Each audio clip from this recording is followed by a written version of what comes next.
महाराणा प्रताप के जीवन में कहीं निराशा के कभी बादल छाए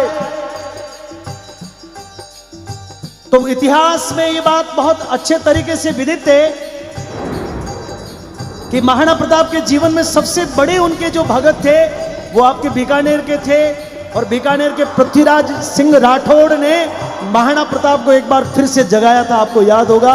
और इसी बात को लेकर सुजानगढ़ के हमारे राजस्थानी मायड़ भाषा के बहुत सिद्ध हस्त कलमकार कलम मनीषी श्रद्धेय डॉक्टर कन्हैयालाल सेठिया ने पीथड़ और पाथड़ की कविता रच दी।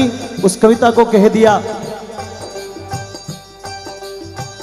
मैं दो पंक्तियां प्रस्तुत कर रहा हूं। विश्वनाथ जी बहुत अच्छा लग रहा है, शायद पहले मैंने कभी गाया नहीं होगा।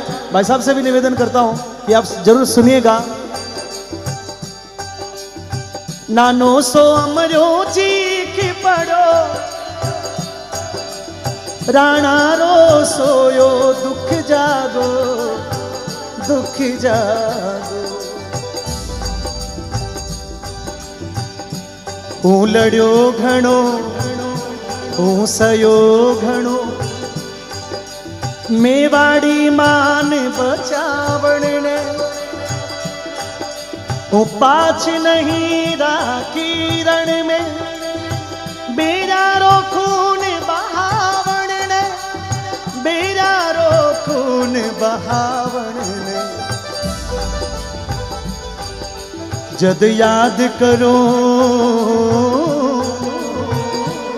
जद याद करूं हल्दी घाटी नैना में रगत उतर आवे सुख दुखी रो साथी चेतकड़ो सूती सी रूख जावे। चंद कोशिशों के बाद में महाराणा प्रताप को डॉक्टर साहब उनको हार का सामना करना पड़ा, क्योंकि एक जीवन की लड़ाई थी नहीं, तीन तीन पीढ़ियां खप गई थी। इस देश में पहला मुगल बाबर था, बाबर के बाद हुमायूं, हुमायूं के बाद अकबर, और मेवाड़ के राजवंश में महाराणा कुंभा, उससे पहले बप्पा रावल, फिर महाराणा कुंभा, और महाराणा कुंभा के बाद महाराणा सांगा, महाराणा सांगा के बाद महाराणा उदय सिंह, और उदय सिंह से होते हुए ये उधर अकबर और इधर महाराणा प्रताप तक ये कहानी लड़ी। और हजारों लाखों लोग वीरगति को प्राप्त हो गए, कई सुहाग उजड़ गए। मां के पुरसी हुई थालियां बेटा ने जीवन वास्ते थालियां पुरसी रह गई, बेटा वीरगति ने प्राप्त हो गया। समाचार आयो कि आपको बेटो दुनिया में ना रहे हो।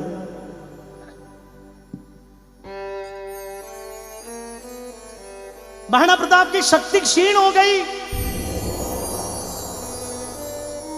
कुछ समय महाराणा प्रताप अपने महलों को छोड़कर जंगलों में चले गए, स्वयं और अपने परिवार को घास फूस की रोटी खिलानी कबूल कर ली, पर अकबर की गुलामी नहीं करूंगा ऐसी प्रतिज्ञा महाराणा प्रताप ने कर ली।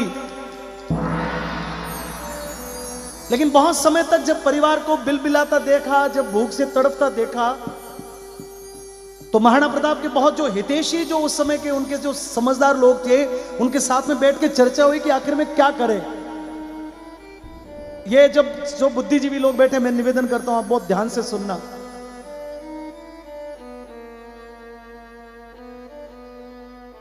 तो बहुत समझ से ये फैसला हुआ कि एक बार दुश्मन को रोकना आवश्यक है, क्योंकि दुश्मन कुछ समय के लिए रुकेगा तो हम अपनी शक्ति को बढ़ाएंगे, और दुश्मन कुछ समय के लिए रुके कैसे, इसका जत्न करना चाहिए। क्योंकि युद्ध से तो हमने देख लिया, तो उसका जत्न क्या करें। तो बड़ी चतुराई से एक निर्णय हुआ कि क्यों नहीं एक पत्र अकबर को लिख दिया जाए। अकबर उस पत्र के मध्य में कुछ समय के लिए राजी हो जाएगा, रुक जाएगा, और कुछ समय में हम अपनी शक्ति को फिर से एक बार पुनर्स्थापित कर देंगे और फिर अथक रूप से अकबर से लड़ेंगे। पत्र गया दिल्ली। अकबर ने जब वो पत्र पढ़ा, और उससे पहले महाराणा प्रताप को जब ये कहा गया, तो महाराणा प्रताप इस बात के लिए तैयार नहीं हुए। देखिए, दो पंक्तियां प्रस्तुत कर रहा हूं। महाराणा प्रताप के मन में आया कि हजारों लोगों का लहू बहा, चेतक का बलिदान हुआ, जयमल, पत्ता, भामाशाह जैसे लोगों का इस देश पर ऋण है, झाला मान सिंह जैसे लोगों ने इस देश के लिए सरेआम मेरा रूप धारण करके स्वयं को कटवाना मंजूर कर लिया। ऐसे लोगों की शहादत पर प्रताप ये काम कभी नहीं करेगा। और दो पंक्तियां डॉक्टर कन्हैयालाल सेठिया ने लिखी, मैं आपको सुना रहा हूं, सुनिएगा। पण लिखूं किया जद देखे है, आडावल हूं चोहियो लिया।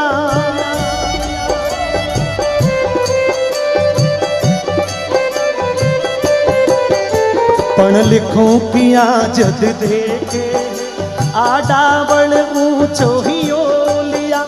चित्तौड़ खड़ो है मगरा में, विकराल भूत सी लिया छिया, विकराल भूत सी लिया छिया। झुकूं किया है आण मने, कुड़रा के शरिया बानारी। हूँ बुझूं किया हूँ शेष लपट, आजादी रे परवाना रे। लेकिन फिर भी महाराणा प्रताप ने पत्र लिख दिया। पत्र अकबर के हाथों में गया, अकबर का सपना सच हो गया। लेकिन अकबर बड़ा धूर्त था। अकबर चाहता था कि महाराणा प्रताप की इस हार को सिर्फ मैं या मेरा दरबार नहीं पड़े, पूरे देश को पता चलना चाहिए कि हिंदुआ सूरज, मेवाड़ की वो आन बान की शान की वो पगड़ी आज अकबर के पैरों में पड़ी है। अकबर को यह पता था कि महाराणा प्रताप का सबसे बड़ा भक्त कौन है। और अकबर ने दिल्ली से बीकानेर समाचार भिजवाया, पृथ्वीराज सिंह को दिल्ली बुलवाया। पृथ्वीराज सिंह दिल्ली पहुंचे। भरी कचेरी में वो कागज महाराणा प्रताप का पृथ्वीराज सिंह के हाथ में दे के अकबर बोला, मर डूब चलू भर पानी में, झूठा ही गाल बजावे हो।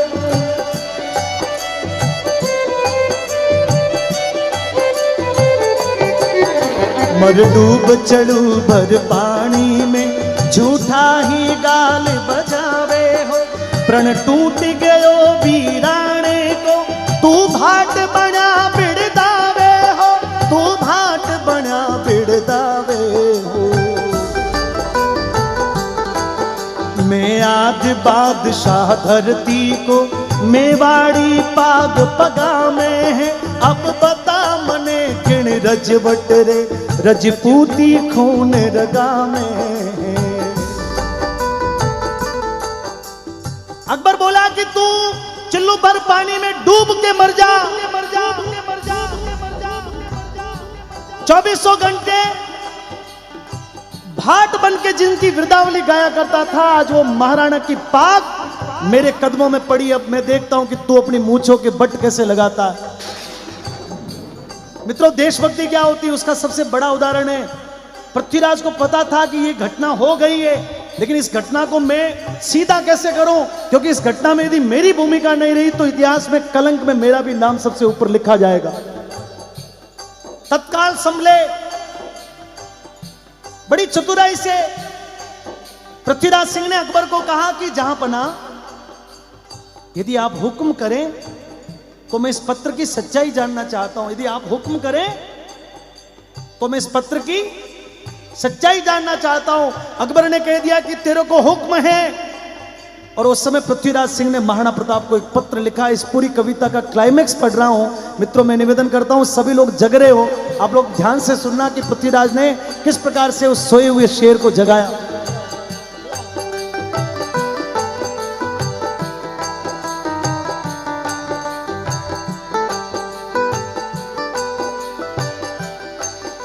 मैं आज सुनी है नाहरियो, साड़िया के सागे सोवेलो।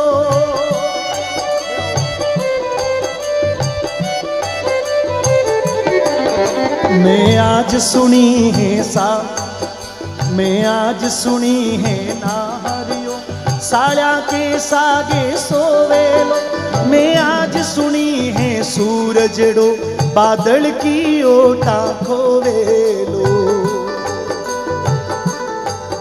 मैं आज सुनी है चातकड़ो, धरती को पानी पीवे लो, मैं आज सुनी है हाथीड़ो, कुकर री जूणा जीवे लो। लिखा कि मैंने सुना है कि जंगल का राजा शेर अब बकरियों के साथ में रहना शुरू कर देगा। मैंने सुना है कि चमकता दमकता सूर्य सदा के लिए बादलों की ओट में खो जाएगा। मैंने सुना है कि जिस चातक की चोंच धरती पर पड़े पानी पीने जैसी बनी ही नहीं, वो चातक भी धरती का पानी पीना शुरू कर देगा। और मैंने सुना है कि मदमस्त हाथी अब कुत्ते सी जिंदगी व्यतीत करेगा।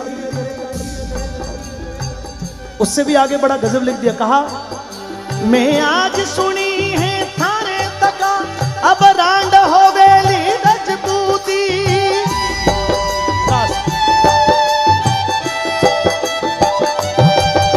मैं आज सुनी है थारे तका, अब रांड हो गई रजपूती। मैं आज सुनी है म्याना में तलवार रवेली अब सूती। मैंने सुना है कि आपके होते हुए रजपूती विधवा हो जाएगी। दुश्मन की छाती का संहार करने वाली तलवार अब सदा के लिए म्यान में विश्राम करेगी। ये बात कहां तक मानो। हो मारो हिवड़ो कांपे है, मूछारी मोड़ मरोड़ गई। पीथल राणा ने लिख भेजो, आ बात कथा तक गिना सही। पत्र पहुंचा मेवाड़। महाराणा प्रताप ने उस पत्र को पढ़ा और पढ़ते ही महाराणा प्रताप की आंखों में एक बार फिर से लाल रंग छा गया। लाल रंग का लहू एक बार फिर शरीर में दौड़ गया। पत्र के जवाब में महाराणा ने लिखा,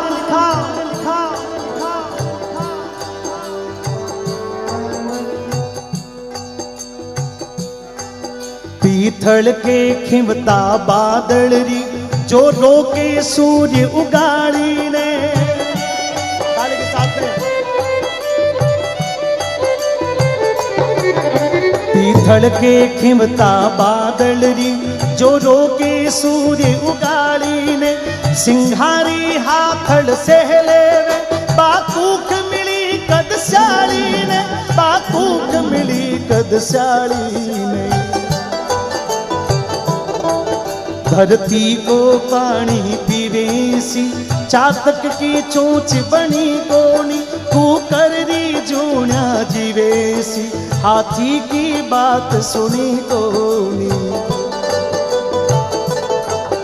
राखो थी मूछा ऐठोड़ी, लोहीरी नदी बहा दूला।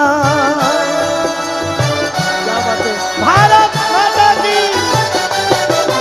राखो थे मूछा ऐठोड़ी, लोहीरी नदी बहा दूला। हूँ अथ कलड़ूला अकबर सू, उजड़ियो मेवाड़ बसा दूला। रजपूतन रोजायो हूँ, रजपूती कर्ज चुकाऊला।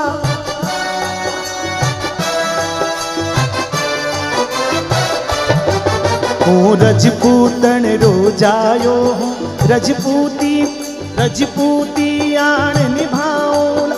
ओ शीश भले पर पड़े, ओ शीश पड़े पर पाग नहीं, दिल्ली को मान घटाऊला। अंत में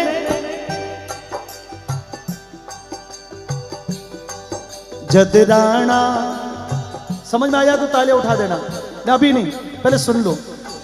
जदराणा रो संदेश गयो, पीथल री छाती दूनी ही। जदराणा रो संदेश गयो, पीथल री छाती दूनी ही। जदराणा रो संदेश गयो, पीथल री छाती दूनी ही। हिंदवाणो सूरज चमके हो, अकबर री दुनिया सुनी। अकबर री दुनिया सुनी। अकबर री दुनिया सुनी, अकबर री दुनिया। बस यही मेरा निवेदन।